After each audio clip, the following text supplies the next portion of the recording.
Hello, good morning, and thank you very much for inviting me here to talk. My benchmark was to get more people here than Simon Eccles or Will Smart, and I think I've achieved that, so I'm very happy about that. I'd like to come to you today and tell you a little bit more about what we're doing to build a digital NHS. I think most of you know I'm Chief Digital Officer of NHS England, and I work on the patient-facing parts of the digital transformation. But I also am a big advocate of telling a positive story. I've worked in multiple different industries and multiple different organisations, and I believe we're perhaps a little bit poor at celebrating success. There's a lot of people who want to celebrate success but can't quite help themselves saying, yeah, that program's good, but... And I don't want to be the person who says, yeah, but. I want to come to you, tell you a story of the things we have achieved, and then tell you a little bit more of the things we're working on in the future. We all know this story. We know there are unprecedented challenges facing the system. We know people are living longer, and we know the need for transformation is greater than ever before. But I think in the last 2 years, in all of our pillars, and again, if you haven't seen the placemat, I'd be a little worried. I hope you have. In fact, it's something that we've stuck with perhaps longer than any other way of explaining how we're approaching digital transformation, so I hope that you know it by now. I think in all the different pillars you'll hear over these 2 days, we are having considerable success. We'd all love it to go faster, and I'll talk a little bit about that in a minute. But the bit that I work on is empower the people. I'd like to talk a little bit about things that can go wrong. And really this is tying into the story of what do we want to do differently. I think we all know that traditionally there have been issues with how the NHS has approached technology. I think we all know that there has been perhaps an over-reliance on starting with the technical solutions, not with the problem or the people. And particularly in Empower the Person, we're absolutely changing the way that we think about this and starting with the people and the problem. And you'll hear more about that today. I think we all know that there perhaps has been some history where we have felt that we could do it all on our own, both centrally, nationally, and also as the NHS without working with others. I think we've learnt from that, and that's not the approach I hope you've all seen that we're taking this time, and I'll talk a little bit more about. I think perhaps we've been a little bit guilty of not getting some of the foundations and the boring bits right as well. So I'll talk a little bit about some of those, things like citizen identity, and the underpinning things that whilst they might not be the big sexy announceables, if you don't get those right, the rest of the story doesn't come together. And I think, as well, we perhaps worked a little rigidly. I'll talk about how we're obviously working as using agile approach, and no one will be surprised by that. But I think it's more than that. I think we shouldn't be working to big announceables all the time. We have to be constantly iterating and working in a very different way. So I'll talk about that. Empower the person. We are a growing family. I'm delighted to see some of that family and team in the room here. We started off with having 5 of the digital transformation programs. We now are responsible for 10, and I think I like to think that's a recognition of the success that we've had in delivering some of these programs, but it's also a realization that if we don't tie some of these pieces together more seamlessly for patients and the public, we will confuse them, and the sum of its parts won't be what we want it to. So we've brought in digital maternity, we've brought in digital child health, we've brought in the patient online services, the GP online services to the family within Empower the Person. And that is offering us unprecedented opportunities to have a real conversation with the public about how they use the NHS, how they could be using it digitally across different products and services. So I'll talk a little bit more about that in a minute. All of these programs over the last 18 months have moved forward. We're absolutely delighted with the program, with the progress of Wi-Fi. We're 70% there across the GP surgeries, which is brilliant. All of those have landing pages. We're doing an extensive piece of work now to think over the next 6 months how we're using those landing pages to communicate messages and then to launch the products and services that are coming on the roadmap. We now have added Wi-Fi to 50 additional trusts. So that takes the total number there up to 150, and the remaining are rolling out in the next few months. So a lot of success there, very happy with that. GP online services, I'll talk a little bit more about that, but that's 42% up year on year. .uk, we're relaunching in September, the full site, but most of that site's been re-platformed. Our widening digital participation is something we're incredibly proud of. I think there's a lot of other pieces covering that today, over these 2 days. We've grown the apps library. We're nearing on 50 apps there. NHS 111 Online is rolling out. Lots of progress, lots of things still to come in the 5 buckets that sit below. I feel like we might have won the battle for this slide. I feel like there is a general acknowledgement that digital is part of the story for the NHS.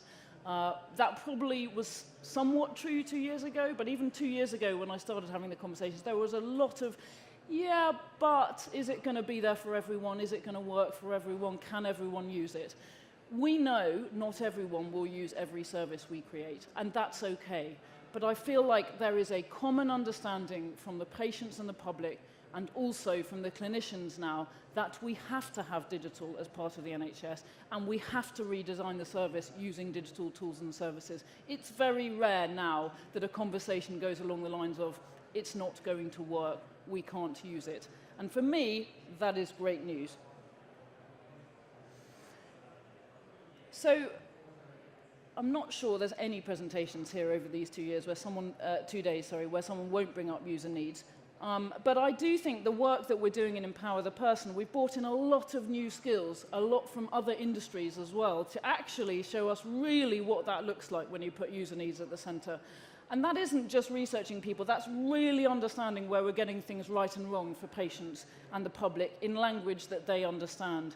So as we've researched the app, and we'll come on to that in a minute, we have spent a lot of time with the users of our services understanding what they want out of them. And it's not always what we think it's going to be. So it's been a huge learning curve for all of us. And the things that they care about, they may be clinical, of course, but they may be practical and they may be emotional. And we have to prioritize all those things if we're going to get this service right for our consumers. And I think one of the things that we perhaps haven't done well enough in the past, and now we're doing differently, is recognize these types of digital skills of understanding user needs as something real that this system absolutely needs and needs to prioritize and needs to pay for if we're going to get this right. So we have brought a lot more people into the teams within NHS Digital, and there are also, it's good for me to see across the system, a lot more of these types of people coming in to trusts and to the GP surgeries and other places. I now, much more than 2 years ago, can find a wide group of people who I speak the same language of, and that's the language of digital and putting users at the centre of what we do, rather than back-end technology and drawing diagrams on whiteboards. So that makes me very happy. So by the end of this year, we're going to be launching our easy-to-use national mobile NHS app, as hopefully some of you have heard from the Secretary of State. It's been really a privilege to work on this, because I think we're creating something that's going to make a huge difference. Not just the app that we're launching, obviously, but also the underlying platform that we're creating so that we can surface all the other fantastic apps that are out there. I think most of you know that will be underpinned by citizen identity. I'll talk about that in a minute. You can see some of the screens here.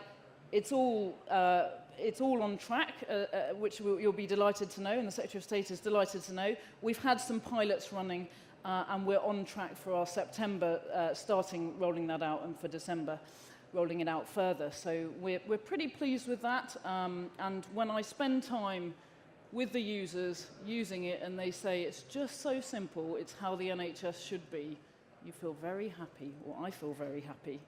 We've also, as I say, been replatforming NHS Choices. It's 1.5 million visits every day. We knew it had to be replatformed. It was on a very old technology, and we have been doing that, and it's gone very well. So we've working through all the services on that site. So here we've got Pharmacy Finder. You can see redoing it, really thinking about how people get to these services. We've been doing work with Google and others to think about that, thinking about what they need when they get there, making it as simple as possible.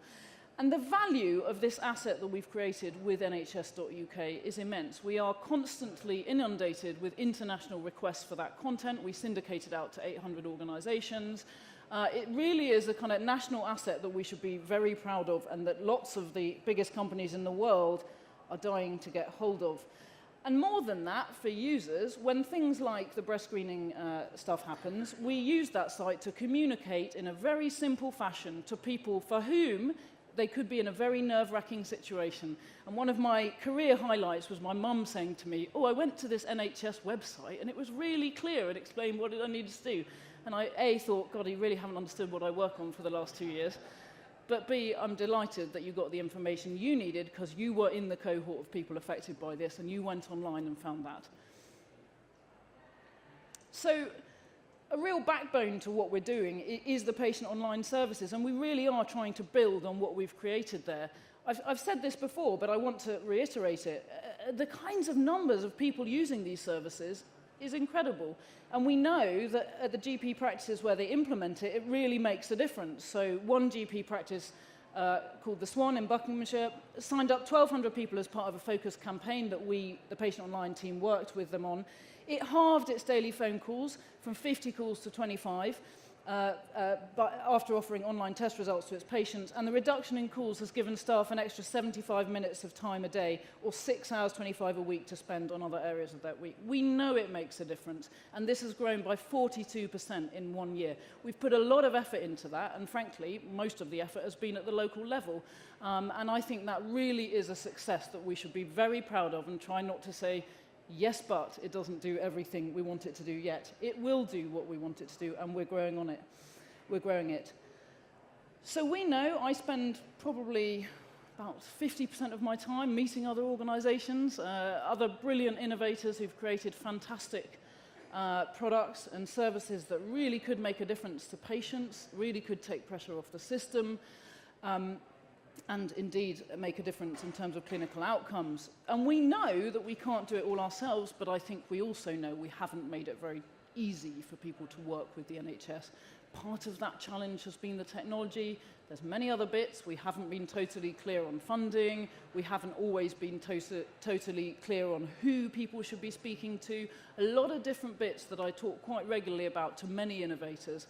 But one of the things that I know within the Empower the Person world where that I work that we could be doing, because I worked for a startup for 9 months before I joined here, is this. And we've put a lot of effort into actually building out our API hub to make sure that we are clear on what information, what APIs are available, what people can get access to, and that we're building those out based on what all those developers want access to. So there's a lot going on here. I'm not going to go through every bit of it, but please have a look at developer.nhs and please feed back to us, because we think we're making great progress. And when we go out and meet all the people in the States, which I did relatively recently, some of the work we're doing here is ahead of anyone in the world. And we're really, really delighted to be inundated, as we are, to go to, no joke, almost every country in the world to talk about the work that we're doing here. So I think, again, we should celebrate that.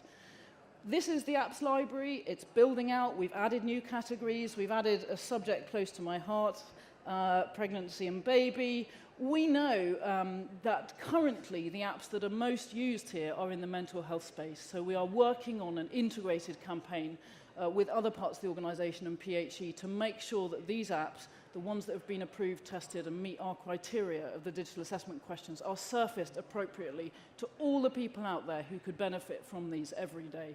And I'm really, really proud of that work. We would like to grow it faster.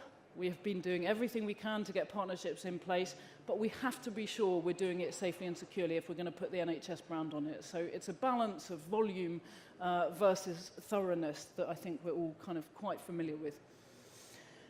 We've also been working across the organisation on evaluating other developments that happen out there.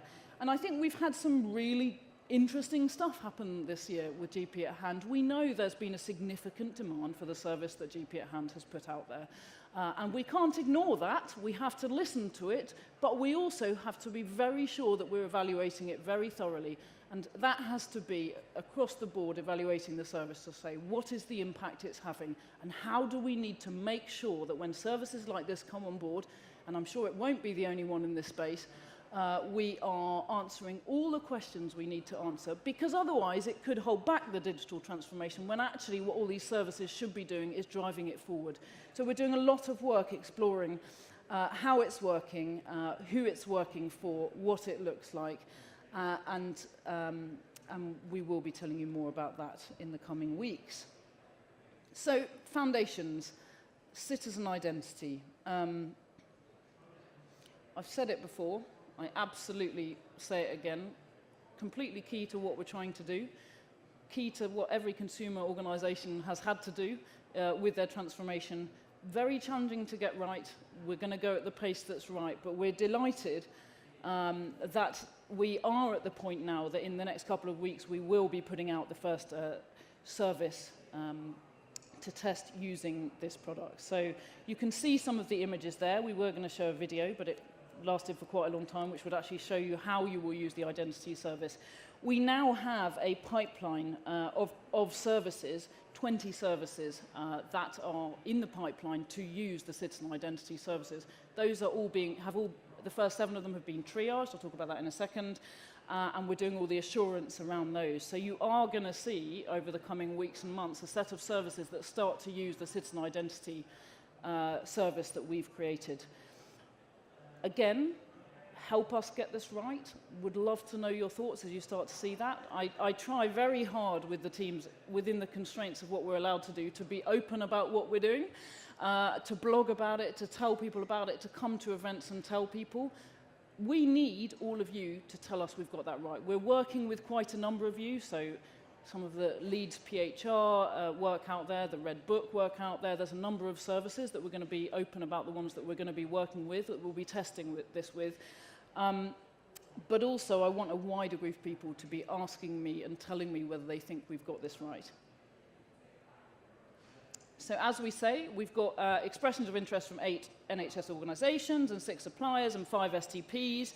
A lot of the work we're doing out there suggests the need for this, and this applies absolutely across the ICSs, absolutely across the, I won't be talking about the LICRAs or announcing anything for those of you who'd like me to, but absolutely across the LICRA bids. It's clear that we need this service to support some of the things that's going to be out there. And we are absolutely talking to the localities about making sure that we're testing these services with the localities. So I think we're in a pretty good place there, but please feed back to me your thoughts as you see these services start to go live. A new one that I haven't talked about much is maternity. It's only come into our family recently.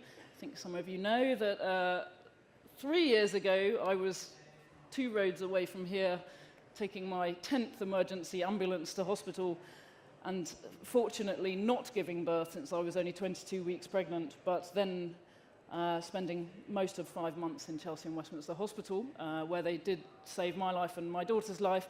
And, you know, the amount of paper I collected over that period was phenomenal, and something I'm in some ways proud and in some ways horrified by.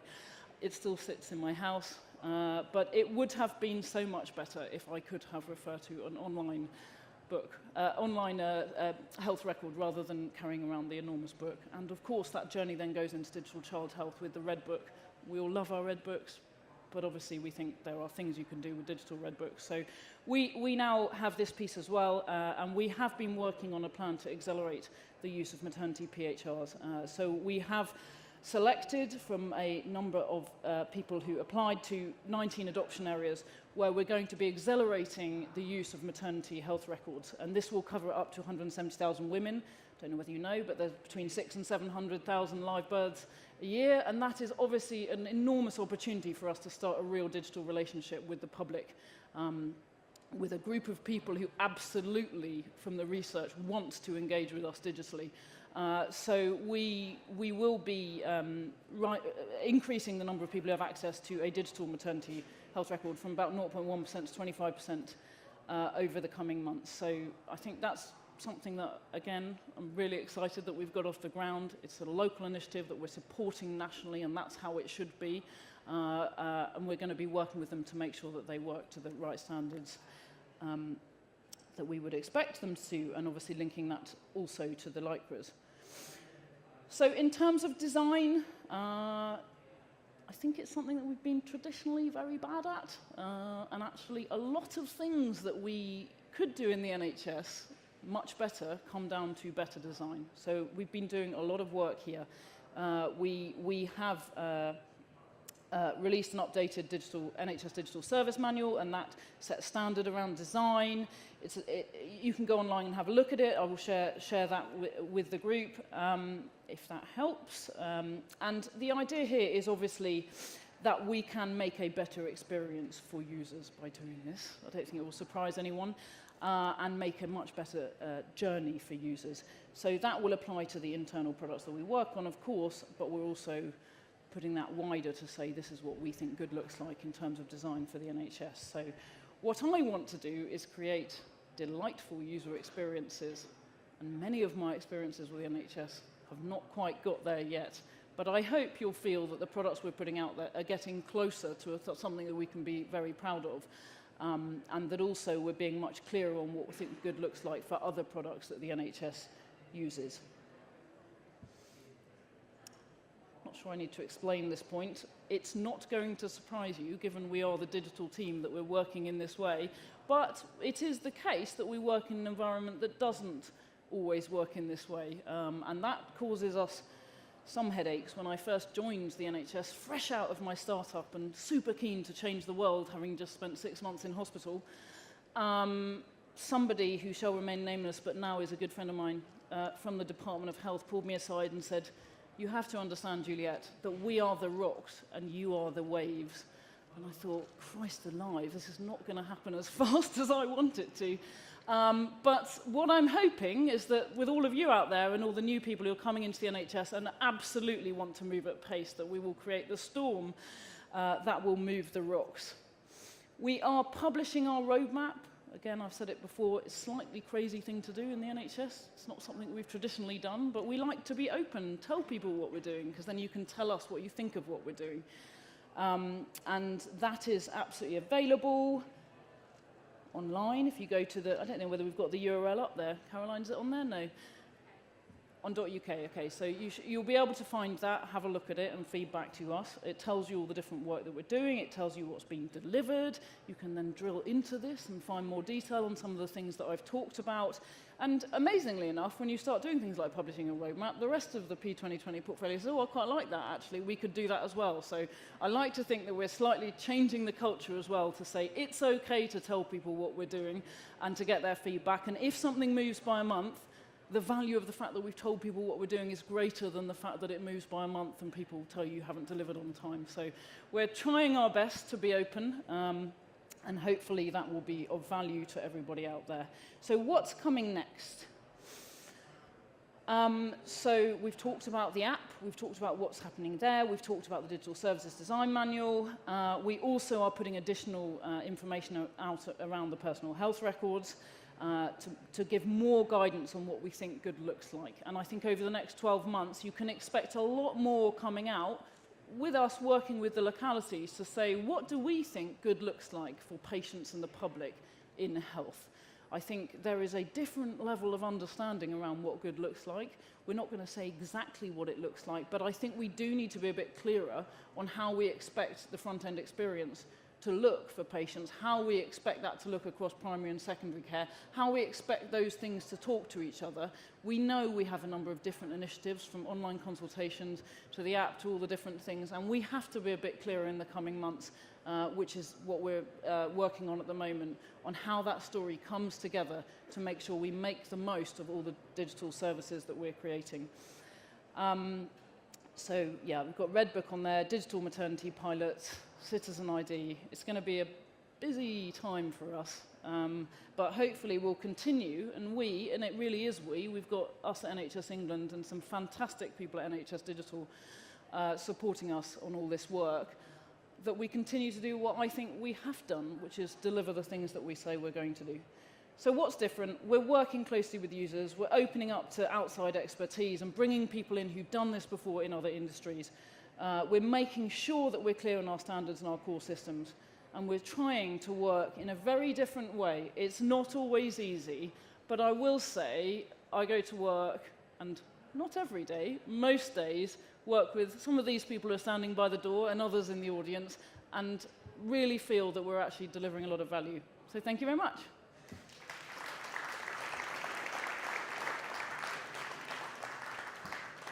Have you got time to take a couple of questions?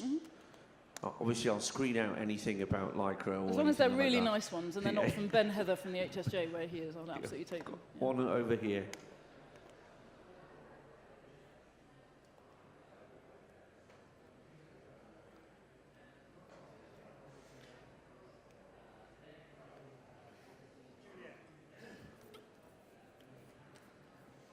Hi Juliet, my name's Nick Wood, CCIO in Lancashire Teaching Hospitals. I wish you'd been in charge when I put in an application to the first round of tech fund money for a combined electronic maternity record and e-read book offer. But that's not my question. My question is about bringing in other NHS providers. In our Lancashire and South Cumbria personal record, the big gaps are where people have had their operations or investigations in the private sector for the NHS. Yeah. I've got all the acute providers, all the GPs, all the community providers around the table, but there are big gaps, and it's a big gap in their record. Is it a question or a point? Just to No, I mean, I think absolutely. So this morning I spent 2 hours with the kind of service design team working on the kind of broader journey and how the things that we're doing fit into people's broader lives. And there's an absolute box there which says, what about the other places that information sits that actually don't sit within some of the things that we're talking to? We absolutely know there's kind of core clinical NHS data, and there is a whole range of other stuff, not only available in other settings, as you talk about, but also other stuff that patients themselves will want to add. And a lot of the conversations I have with Matthew Swindells and Simon and Will and others are around exactly this point. We can't think that we're only responsible for our own bit, because actually there are gaps there. So it's a known challenge that we are addressing, and I'll happily talk to you a bit more about how that manifests in your area to help. Yeah. Any other? Yes, Phil.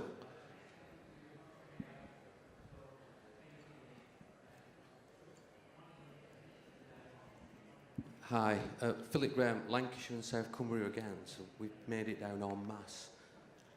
You spoke about the common pitfalls, and yes, we can spot those. What are you doing about any practices that remain within those pitfalls?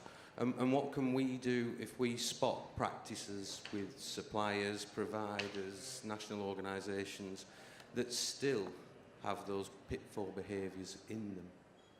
So I'm afraid I'm a strong believer in the more people you have who A, are yes people rather than no people, but B, are used to doing things in a different way, the better position you're in. And actually, I think there's a really, I mean, our team's lovely because it's a mix of different people, some people who've worked in the NHS for a long time, and some much newer people who've come from different industries.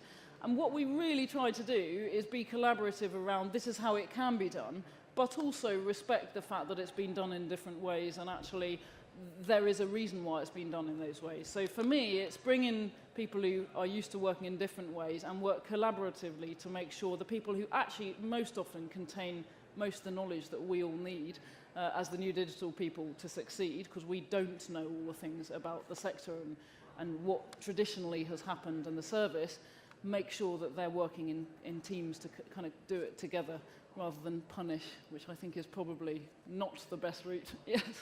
Or say things like Matthew said yesterday, don't cook it up, which is one way of saying it. I'll try to go with a more positive message. Yeah.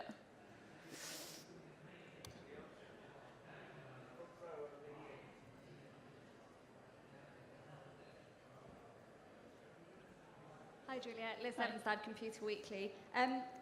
Great that you're launching the citizen identity. I just wanted to know, with the first pilot going soon, are you allowed to say which service that will be with? And also, I saw on one of your slides on the citizen identity a mention of gov.uk Verify. Will patients be able to use Verify for some services, all services? How is that going to work? Yeah, so the first service we're working with the BSA, and it's a non-clinical service, that's what I'm allowed to say at this point, to test kind of that the service works with a bit less risk around the kind of clinical record information, which is obviously the higher risk element. And the second question was around Verify. We know that there's a significant number of people, over 2 million, who have verified themselves with that service, and it would be not sensible of us to not consider that as a route that we could use for health, but we may need to add additional security on top of that for certain services. So yes, we will be working with them as one route, but that's not going to be the only route. Any other? Nope. Thank you very